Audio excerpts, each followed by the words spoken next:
Okay, we're recording. All right.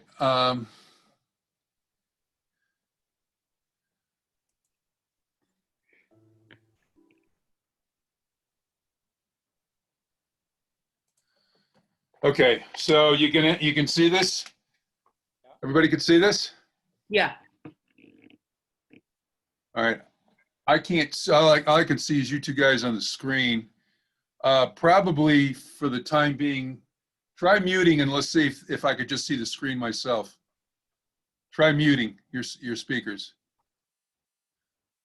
Okay, no, it's not, doesn't change anything.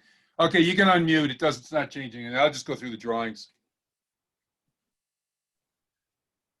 Okay, so I'm just gonna show you what these are the 4-minute drawings. These are the quick ones that I did. So these are 4 minutes. And again, I mean, I started with a line of action and I put in big shapes. And then I basically put in some action lines for the shoulders and hips. And then I actually put in some smaller, indicated the arms. And then I started filling things in.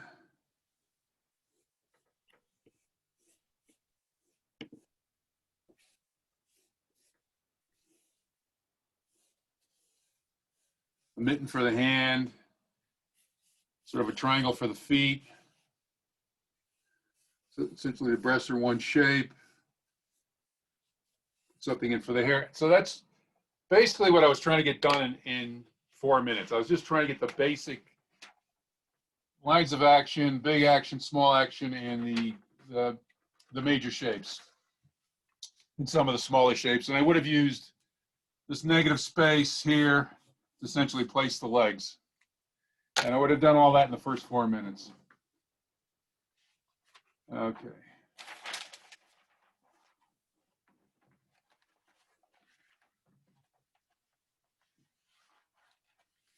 Okay, same thing. For the back pose, it would have been the same game. I would have started with a line of action. I would have put in triangle for the back, a pear shape for the buttocks. I would have actually just lumped the legs into one shape, and then I would put in some action lines for the arms.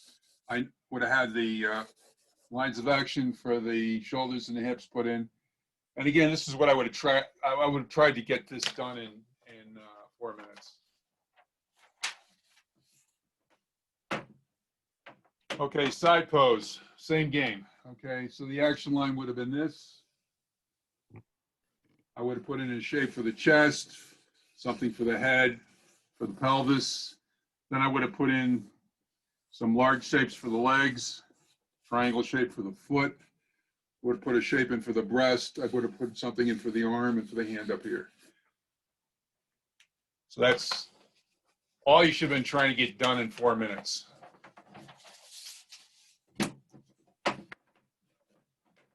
Okay, next one.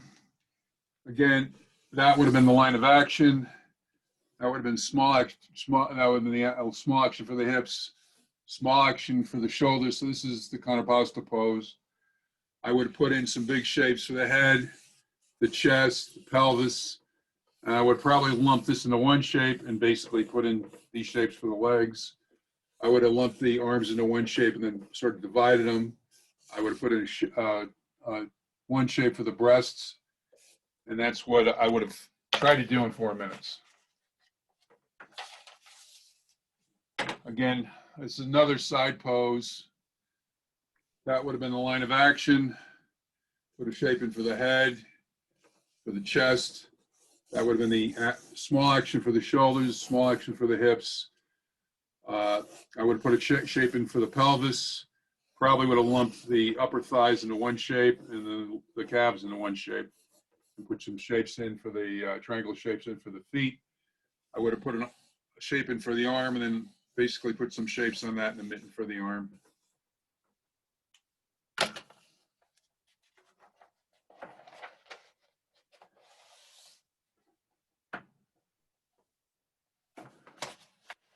Okay, same game. This would have been the line of action. So I actually would have followed the leg that's outstretched. I would have put in a shape for the head, shape for the chest, small action for the shoulders, small action for the hips. Again, it's contrapposto. I would have put in a shape for the pelvis. I would have lumped the breast in one shape. I would have put this leg in because all the weight's on it with one large triangular shape, and essentially almost look like a horse's hoof for the foot. I would have put this shape in for the legs in two shapes, one for the thigh, one for the calf, and a triangular shape for the foot. And then I would have used this negative space position this leg with respect to the weight, the leg that all the weight is on. Okay, so let's go into the longer, the 10-minute poses. I would have had more time to put in more detail and more shading, or I would have started to anyway.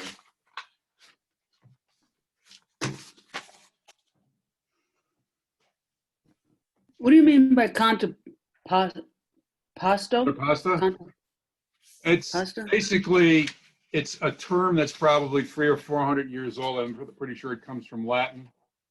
And it just means that the direction, small action, or the direction for the hips and the shoulders they're in opposite directions. So Oh, I mean, it just means they're not in the same direction. And it was, okay. this is a standard arts pose from 400 or 500 years ago when people like Michelangelo or Da Vinci or whoever, or Raphael would position their models. They would never position them straight up and down. They would always have them in sort of at an angle where their shoulders were going in one direction and their hips were going in another direction, particularly if it was a standing pose.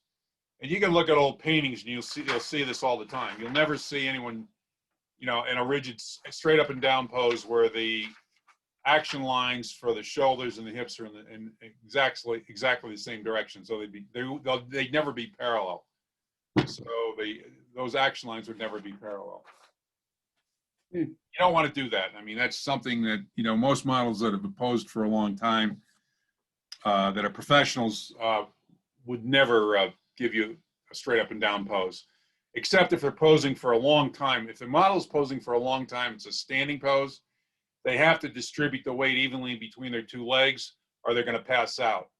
I've seen this happen over and over again, particularly with young models that don't know what they're doing. If they try to put all their weight on one leg and do a contrapposto pose for any extended length of time, they'll get dizzy and pass out. So in those cases, you'll see a rigid straight up and down pose, particularly if it's like a 40 or 60-minute pose, or even a 20-minute pose before they get a break. So then you'll see the model pose in a straight, particularly the experienced models will never pose without their weight distributed between their 2 feet, which means their line for their shoulders and the line for their hips will be parallel. Okay, so this is the 10-minute. You actually see I did the same thing. So again, line of action, there's a head, there's the chest, pelvis is sort of hidden. I'd have a line for the arm here, basically a line for the legs here. Then I'd start filling in. I'd have one shape for the breasts. I'd actually start putting in large shapes for the legs and calves, triangular shape for the foot. I'd put the neck in. I'd start filling in the shoulder shapes. I'd put a shape in for the hand, which apparently was behind a blanket here. I'd divide the breasts up, put those shapes in. I'd fill in this back arm here. And then I could actually even have a little time to indicate where the shadows would be. I wouldn't just one value. I'm just putting in one value. I'd actually put maybe some details into the face. And I basically just put in one value just to indicate, without a lot of shading, where the shadows are going to be when I go to the longer poses. Now, if this were a longer pose, I would, in the next part of the session, I'd start filling in. I mean, the first 20 minutes, if it's a long pose, the first 20 minutes before the model takes a break, I would try to get the image as accurate as possible for the model. I try to personalize it so it looked like the model. I try to get all the basic shapes in as accurate as possible. I wouldn't do much shading. I just indicate where the shading would be. I wouldn't do much edge work. I might indicate a hard edge here and there where I know that, you know, there was bone or something. Like I might indicate a hard edge on the knee. I might indicate some hard edges on the shoulders. But I would try to get it so that when the model took the break and came back, I wouldn't have to worry about her being in exactly the same position. I mean, that part would be done. So then I just work on the shading, the value pattern, and the edges, and again, refining it more so that it looks like the model. Okay, hold on.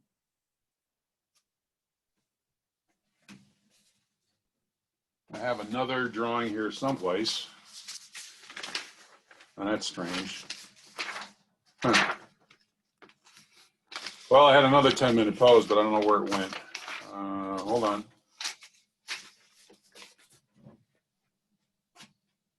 Okay. There it is. All right. So that's one 10-minute pose. So this was the other 10-minute pose.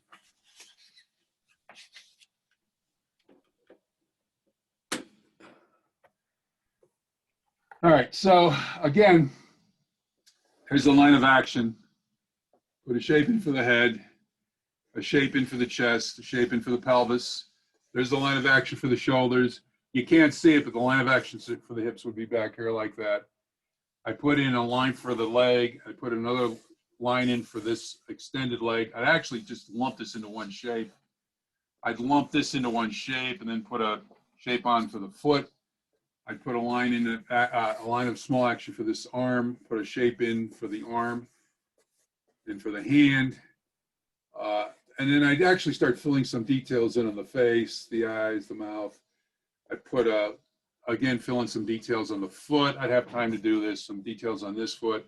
I'd actually further define the legs, the kneecap.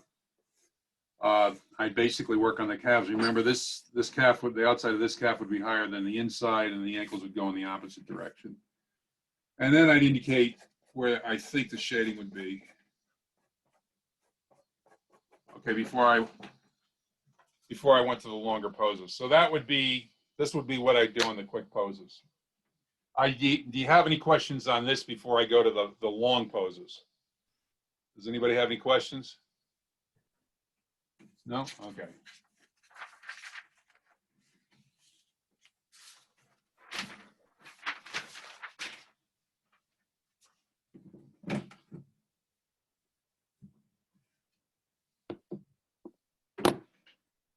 All right, so now these are the longer poses. And these are, as far as I'm concerned, are finished for me. I mean, maybe not for some people, but this would be a finished pose for me.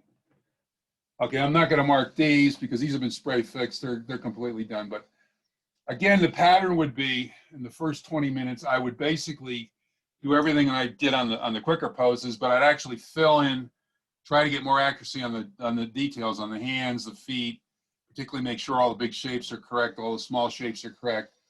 I'd put more details in the face and try to personalize it so it looked like the model. I would indicate some of the value patterns. I put a cast shadow in here, even though there wasn't in there, just to make the body come out. Again, I would indicate just where the shadows would be, but I would basically wait for the next 20 to 25 minutes to actually start putting in hard edges on the kneecaps, on the shoulders, on the forehead, on the cheekbone. I would start putting in more values. I put the cast shadow in under the neck, under this breast. There's a cast shadow here under this leg. There's a cast shadow where the leg is laying on the pillow.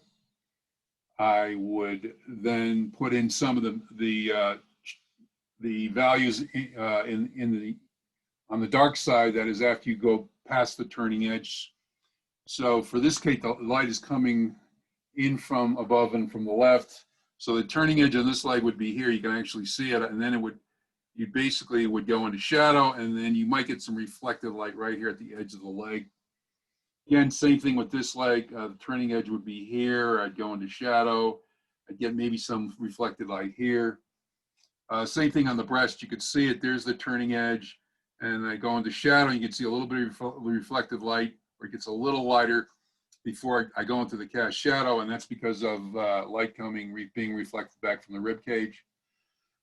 Okay, so then the final thing I do, I darken the hair. I do a little darken the eyes a little bit. The next thing I do, start putting in the lights. This would be the final thing I'd be doing. I'd again do all my edge work first, so I'd have some hard edges another hard edge on the hand over here where the wrist bones are, maybe on the chin. Again, I would not have any hard edges on the back side of this arm because I want it to recede. I wouldn't have any hard edges on the left arm because I want that to recede. I want that to go into shadow, so I wouldn't do much work there. I would then start putting the lights in with a white charcoal pencil, which is not very bright, but it would give me you can see that's what I did here, because the light was actually shining on her upper torso. So the lights on her face weren't that bright. The lights were really bright on her breasts, on her chest, on her kneecaps. And I hit those with white chalk to make them much lighter, okay? And I wouldn't worry about the background. I mean, the background is extraneous at this point, at this stage. I mean, you're really worrying on getting the figure correct.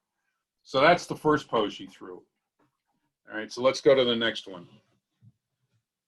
Were you using your carbon pencil for that?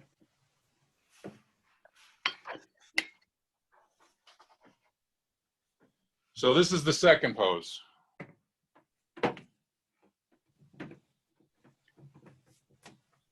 Again, the light is focused on her upper torso, not so much on her face. Her face is mostly in shadow.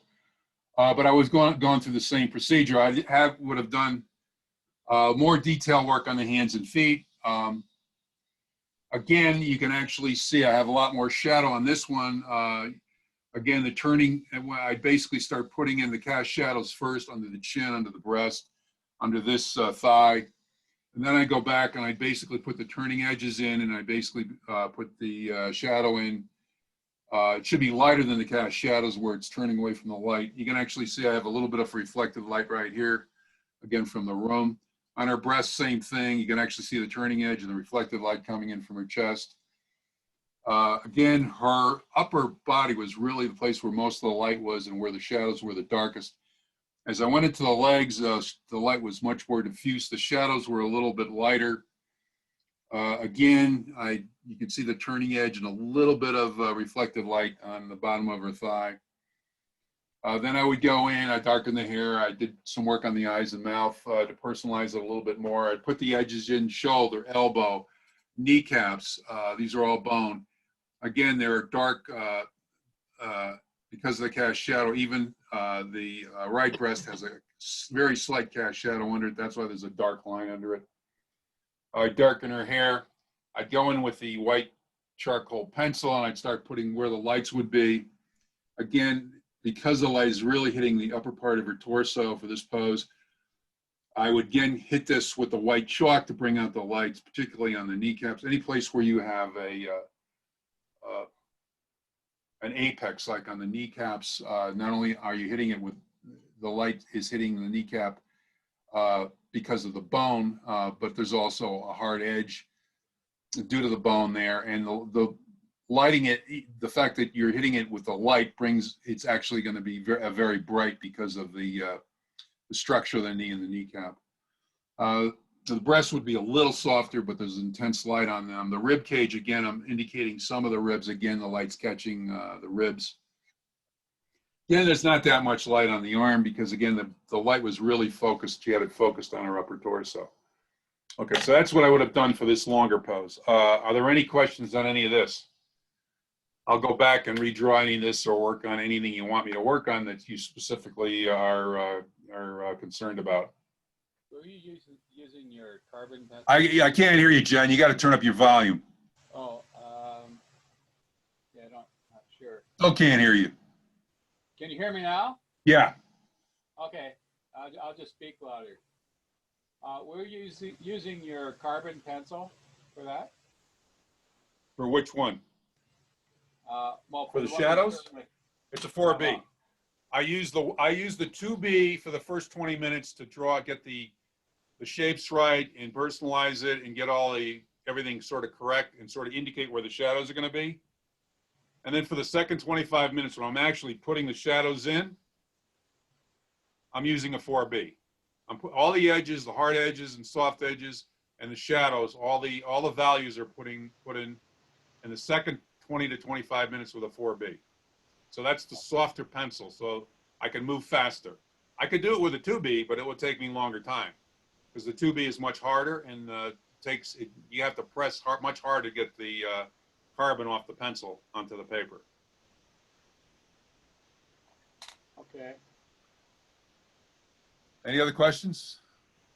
Marlene, you got any questions? Not right now. Yeah, I do have a question. What did you use for your highlights? Okay, the highlights, I initially put them in with this. That's a white pastel, that's a white charcoal pencil, okay? You can get this in any art supply store. That's what I initially put the highlights in where they're gonna be. I put them all in with this. This is not that bright. Then I hit them with, I just have a piece of it here, but that's white pastel chalk right there. So that gives me the really bright highlights. I can't get them that bright with the white charcoal pencil, but I can with the white pastel chalk. Okay, so that's when I put the really bright highlights in where the light is really hitting. I put it in with the chalk.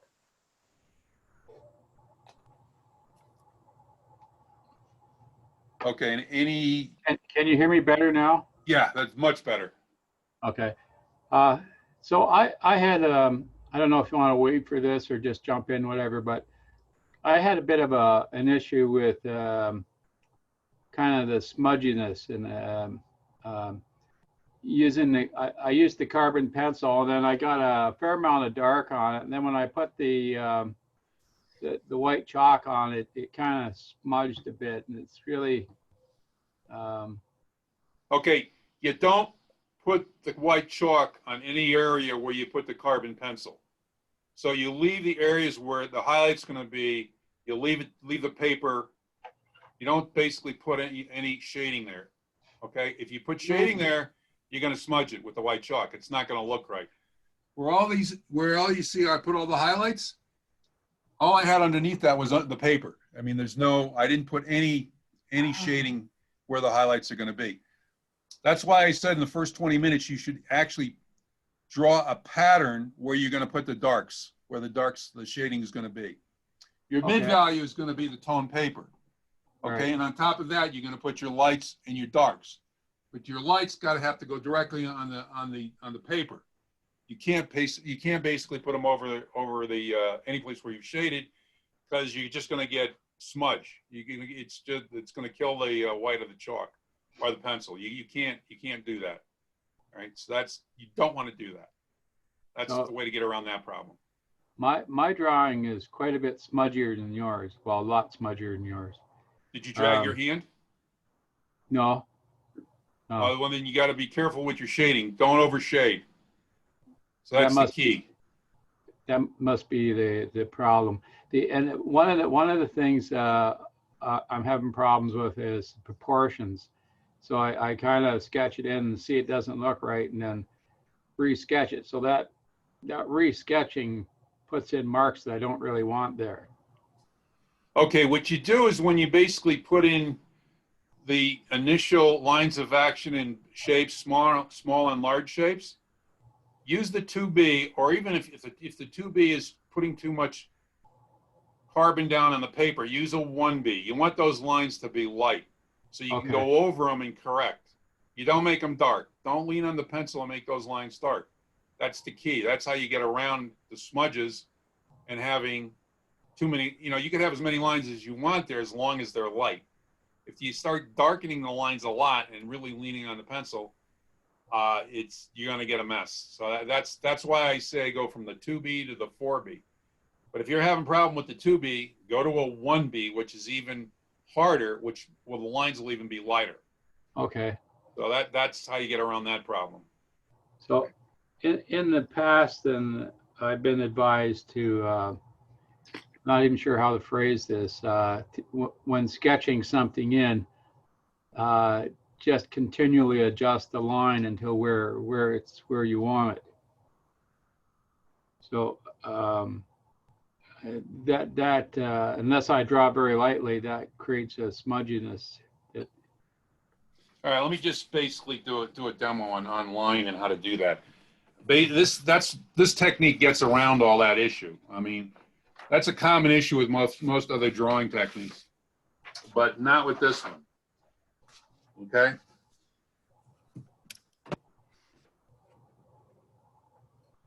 All right, the key here is, and you can't really see it because I've worn all these pencils down. The pencil basically, I sharpen the pencil so it's shaped like this. Okay? So basically, that's what the pencil looks like. So this flat surface is for shading. The other side is for getting very fine lines. So when I put my lines in,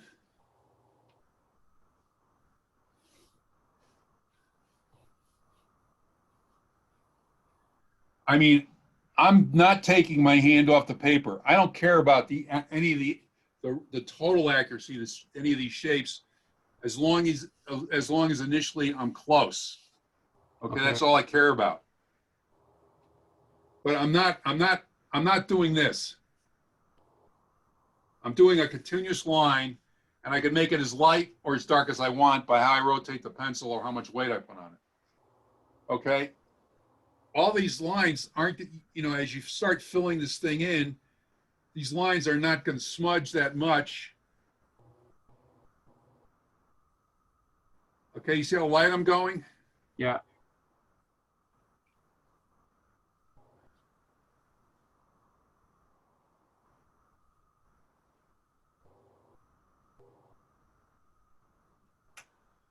And now I could go back. Now I can, again, I could, when I'm confident that this is the correct line, I'm not taking the paper, I'm not doing this and, you know, redrawing this. I'm just doing one line that's overlapping the very light lines I put there for a guide.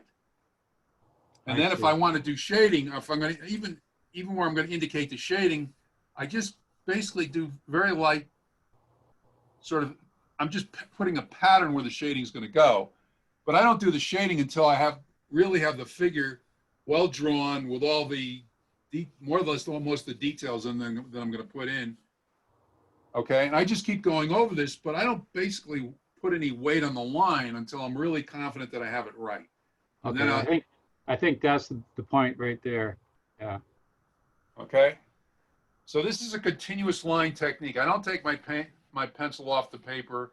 I'm not doing a lot of lines. I'm not putting heavy weight on. I'm doing everything really light until I'm sure of what I have there. Okay, makes sense. Okay. Yeah. Anything else?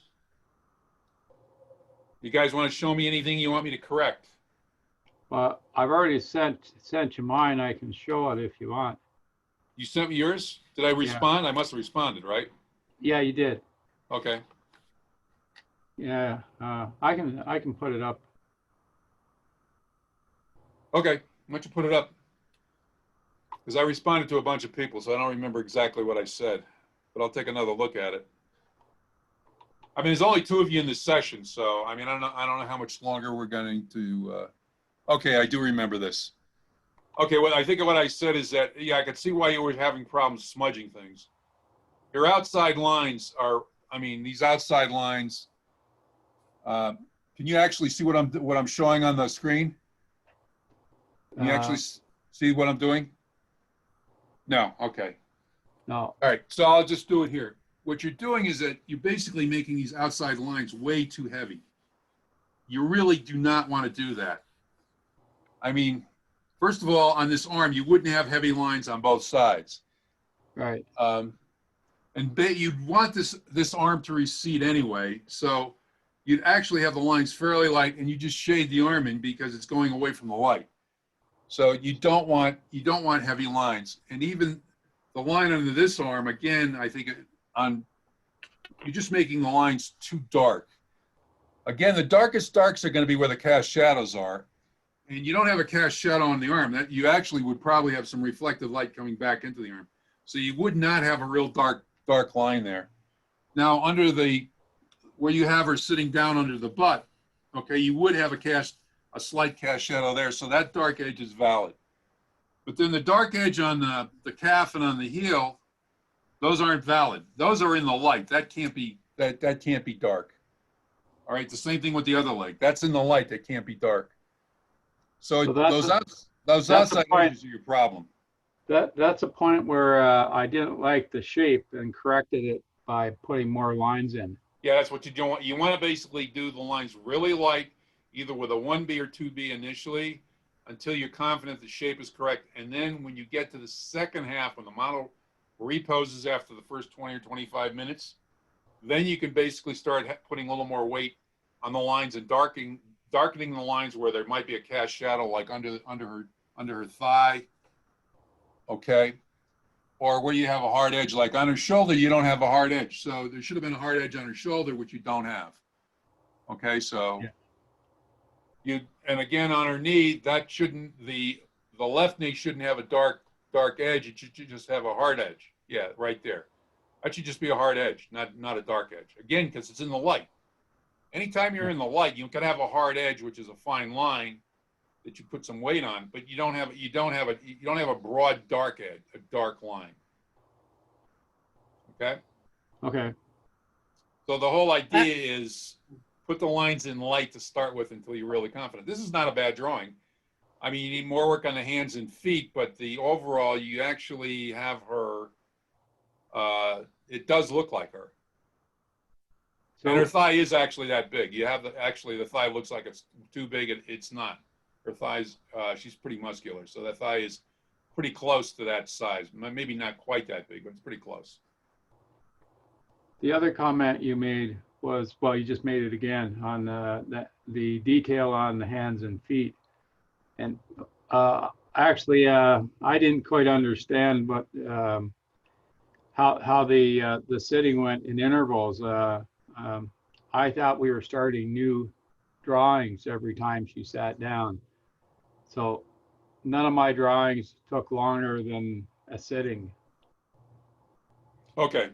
The long poses went 45, but you got to give the model a break after 20, 25 minutes. Oh, I understand. I just thought she was, so I would start drawing the whole thing again. I was my mistake.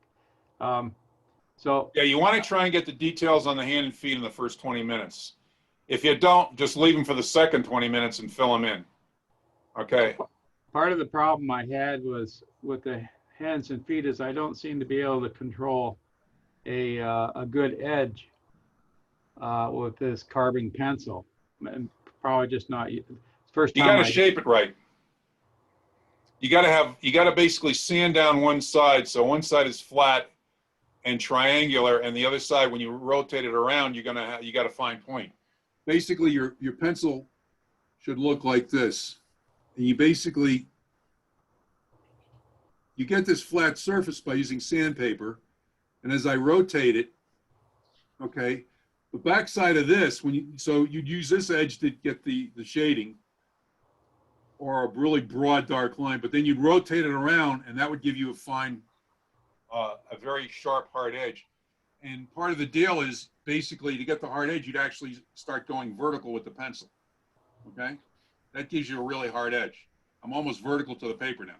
The minute I do this, the edge gets broad and not as sharp. So it all has to do with how you rotate and position the pencil. Okay.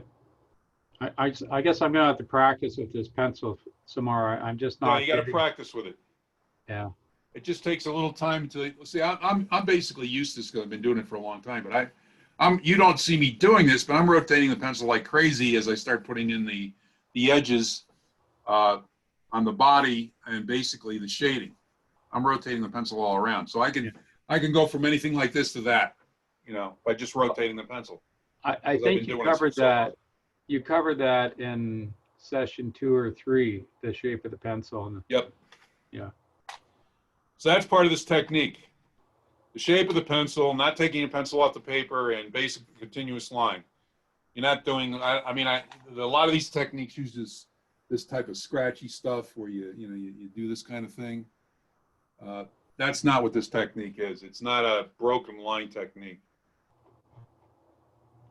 Okay, that's Marlene. Is that yours? Whose is that? No, that's No, not mine. That's me again, still. Same problem on the side where the lights come from. You got a dark, hard line. That probably was your line of action. But again, that wouldn't be there. Okay, that's better. Now, whose drawing is that? These are all mine. Okay, that's better. The right shoulder is way too big. You got to cut it down. No. Put a hard edge on it, cut it down. It kind of looks like her again. You got a problem with the hand on the knee. The left leg again is the calf is way too thick. Again, she's muscular, but she's not that muscular. The feet are close. Get a little more detail on the foot. That's about right, maybe a little too big. But everything else, the overall shapes are pretty close. And again, you actually did better here because you stayed away from those dark, hard lines and actually used, less shading. And what you put down is actually more convincing than your previous one, where you had a lot more shading, a lot more heavy edges. Yeah. Yeah. This was the last one I did. So I got these heavy edges in because I started going over it again. Yeah, well, that's the problem. I mean, this would have been the better draw. This would have been the much better drawing of the two, except that you got these really dark, really dark outside edges, which really, they're not there in the light, okay? Yeah. And anything where the light is, you would not have that kind of dark there. Okay. Good. And there's a lot of people that actually do this. A lot of illustrators will put a dark, hard line around the entire figure. And that's wrong. It actually looks like the figure's pasted on the paper. So that's another thing that mistake a lot of people will make, which is that they don't vary the edges on the entire outside of the figure. They just use one continuous hard edge or dark edge on the entire outside line of the figure. You don't want to do that. Yeah, that's what I did. Okay, that's something you don't want to do. I mean, it's going to take you time to get away from this. I mean, it just takes time.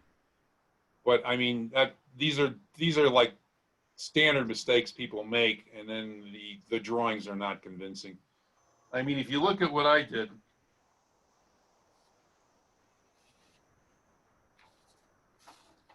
I mean, this is actually the better of my two drawings because it looks more like her. I mean, most of my edges are pretty soft. I mean, the only hard edges I have are on her shoulder and her kneecaps. Everything else is pretty soft. And I don't have the edge on the back side, on the left side where it goes into the cast shadow against the drapery. I mean, it just vanishes. I mean, edge almost vanishes. I mean, if I put a dark, hard edge on the entire outside of the shape, I mean, it would look like I pasted the figure on the paper. Okay? So you don't want to do that. And like I say, I have a hard edge here. I have a hard edge right here. Again, this is the side that's in the light. That's where you have the hard edge. And then on the back side, I have even though there's a bone there in her elbow, it's a little bit of hard edge, but it's not as hard as this edge. If they were both equally hard and I have hard edges down the entire forearm, which I want to receive, again, it wouldn't work because I'd have hard edges on both sides, which is impossible. So sometimes I put hard edges where they're not there, but I want you to, because I want to move your eye around the paper. But I'll never put hard edges like equally on both sides. That'll never, you don't want to do that. So I never have a hard edge here on the forearm and the same hard edge on the back of the arm. The weight of those edges have to vary. Again, on this form, I have a hard edge where I'm trying to make this arm come out. And so I have mostly the hard edges on the hand, the bone on the hand and the bone on the wrist. And if you look at the back side of this thing, on the under part, there's a slight cast shadow there, but this is real soft. And it goes into the back side of the upper part of the arm, left arm, and it's real soft, and it goes in the cast shadow because I want it to recede. I don't want it to come forward. Same thing with this leg. I have a little hard edge on the outside of the calf relative to the inside of the calf. I'm sorry, the inside of the calf has a hard edge relative to the outside of the calf, which is rolling around going into the cast shadow. So I don't want it to come out. This is the side I want to come out because it's in the light. Okay?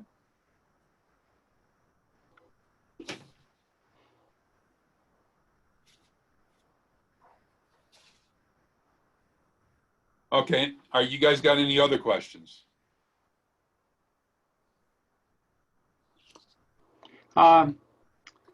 So the other problem I seem to have is getting proportions right. So and it's I've been drawing for a while. I don't normally have that problem, but doing it so fast, I find that some of my proportions are off by quite a bit.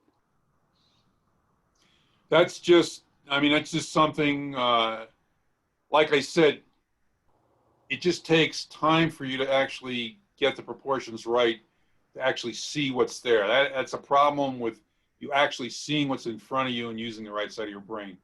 The best way to get around that is to do that grid exercise that I gave you. So that would be, go back to the videos that are still online for another week.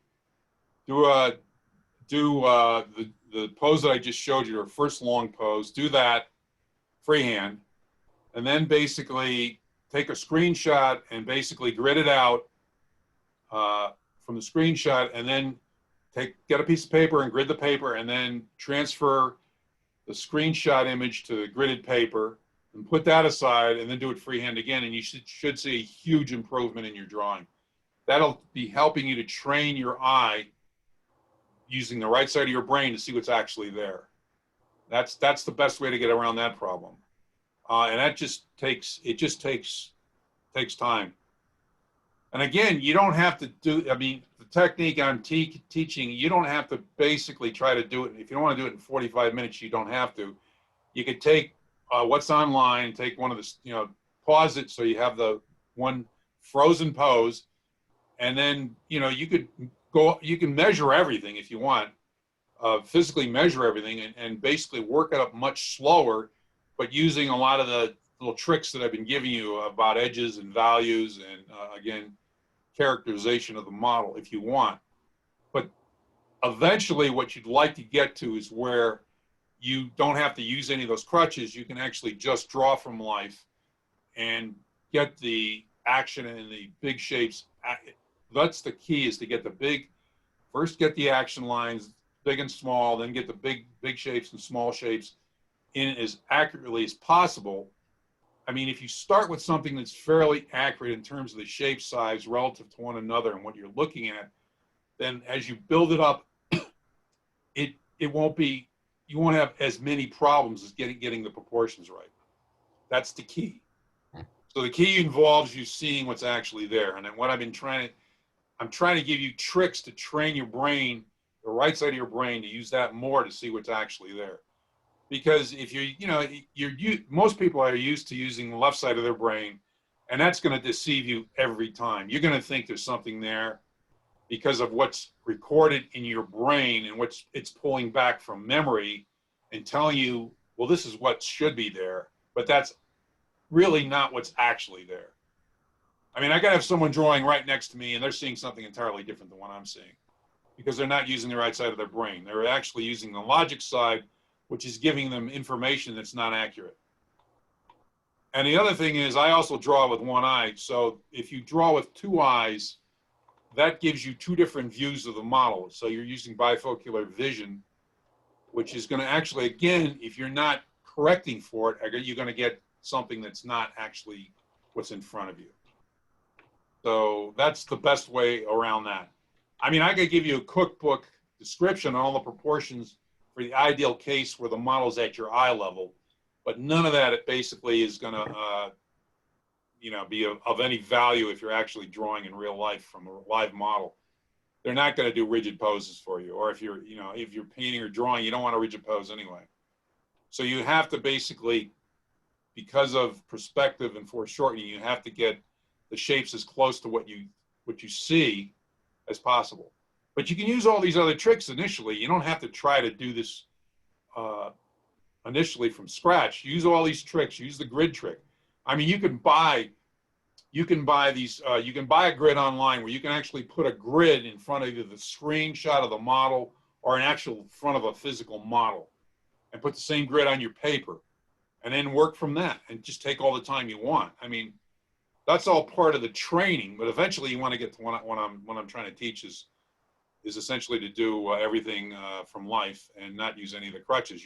Use visual measuring, not physical measuring. But this is a harder technique to learn than any of the physical measuring techniques, which are mostly what are taught in most art schools and most LTAs. They teach physical measuring techniques. Basically, they're teaching you to measure everything. You're measuring everything physically. You measure the size of the head. You put that down. You measure the size of the chest. You put that down. but you're physically measuring either with a ruler or pencil, or you're using something like sight size technique, where again, you're still measuring, but you have the drawing board and the model in the same plane. You back up 20 feet, you measure something off the model with a pencil or a ruler, and you come back and you put it on your drawing board. That's what a lot of the famous artists did that. That's what Sargent did. He used sight size all the time, believe it or not. And if he didn't get it right, he just took it off, he'd scrape it off the canvas and do it again.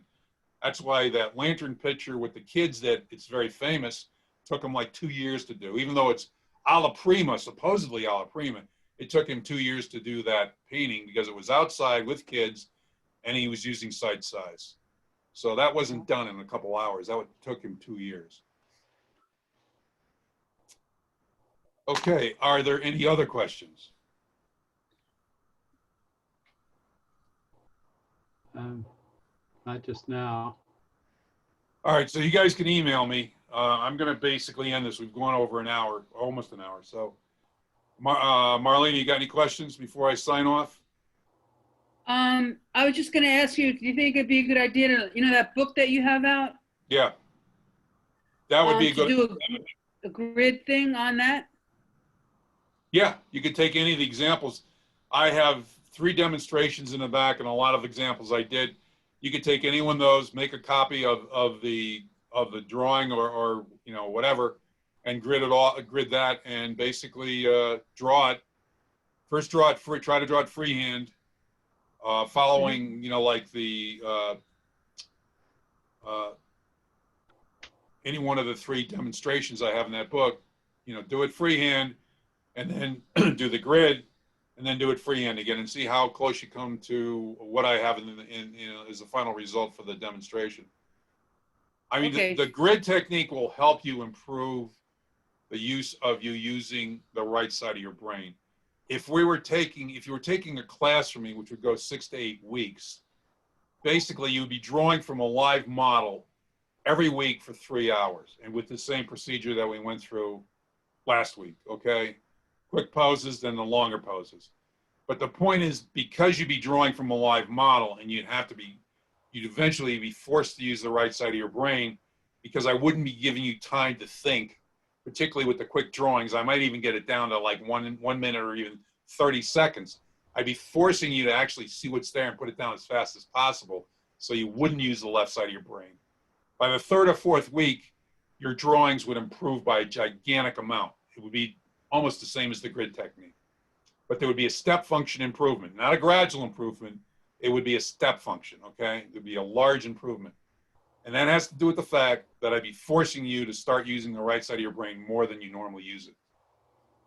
And that's the only explanation for it. I mean, initially I didn't believe any of this stuff, but after I saw it year after year again, I couldn't explain any of it because the students would tell me they weren't practicing and they weren't really paying that close attention to anything I was saying. And all of a sudden they see a huge improvement, and I couldn't understand why they were improving so much.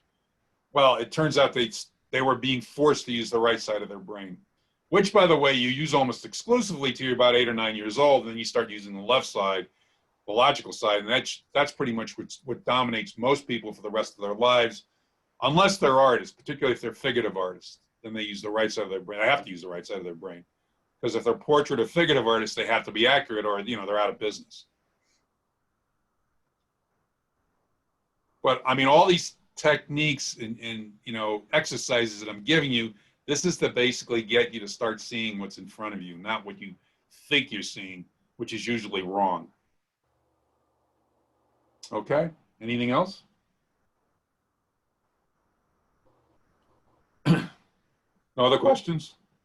We should try some more practicing then. All right, well, send me your practice stuff, and let me take a look at it, and I will critique it, so. Okay. All right, so I guess we're done. Okay, I'm gonna end this. You got something? Thank you so much. Yep, Thank I'm you. ending this. Okay. Okay, Bye just now. ended it.